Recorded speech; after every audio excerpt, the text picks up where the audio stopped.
Ngerampok triliunan, kalau triliunan, ratusan triliun. Vonisnya sekian tahun.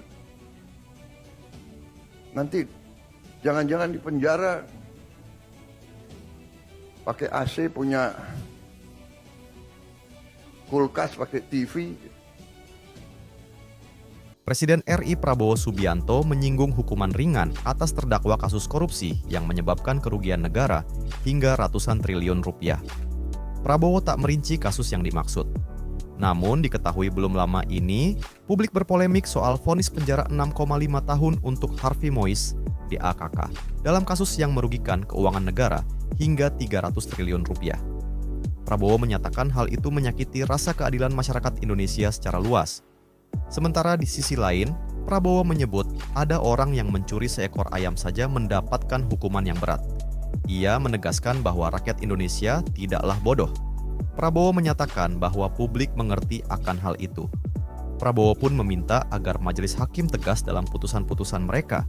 Ia menyatakan hakim janganlah menjatuhkan hukuman yang tak setimpal dengan perbuatan terdakwa. Prabowo menganggap koruptor yang menyebabkan kerugian negara secara besar sangatlah pantas untuk dihukum secara berat, meski tak menyebutkan kasus apa yang ia maksud.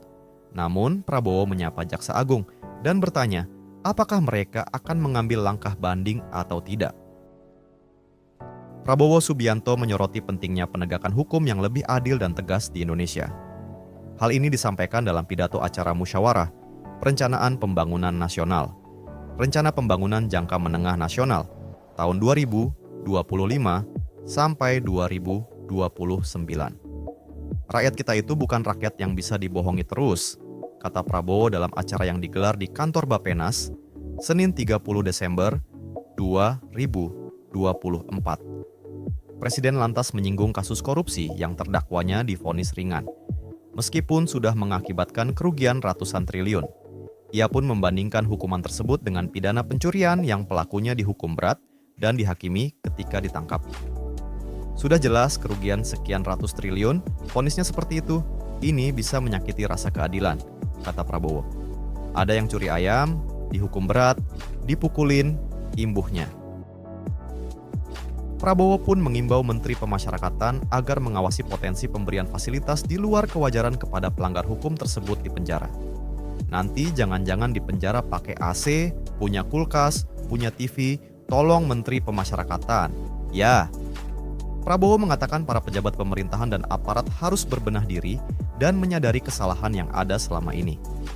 Rakyat kita itu bukan rakyat yang bisa dibohongi terus. Sudah jelas kerugian ratusan triliun vonisnya segitu. Ini melukai rasa keadilan. Ada yang curi ayam dihukum berat, dipukuli, tandasnya. Prabowo pun menegaskan di bawah kepemimpinannya, Indonesia harus memiliki pemerintahan yang bersih, di mana tidak ada kebocoran, markup, dan tindakan merugikan negara lainnya. Seluruh aparat, eselon, budaya markup, budaya penggelembungan anggaran itu adalah korupsi. Itu adalah merampok uang rakyat. Kalau bikin proyek yang nilainya 100 juta, ya 100 juta. Jangan dibilang 150 juta. Budaya ini harus kita hilangkan, ujar Prabowo. Ia optimistis bahwa dengan pemerintahan yang bersih dan penegakan hukum yang baik, dampaknya akan positif ke penghasilan negara yang nantinya akan digunakan untuk pembangunan negara. Insya Allah, dengan kita kelola baik, penghasilan untuk negara akan baik. Prabowo lalu bertanya kepada Jaksa Agung ST Burhanuddin, apakah Kejaksaan Agung mengajukan banding atas vonis si koruptor itu? Burhanuddin lalu menjawab bahwa pihaknya mengajukan banding. Jaksa Agung, naik banding enggak? Naik banding ya, naik banding, kata Prabowo. Vonisnya ya 50 tahun begitu kira-kira. Imbuh dia.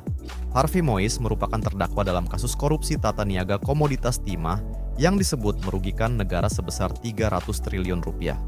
Vonis tersebut dipertanyakan banyak pihak karena tidak sebanding dengan kerugian negara yang diakibatkan oleh praktik korupsi itu.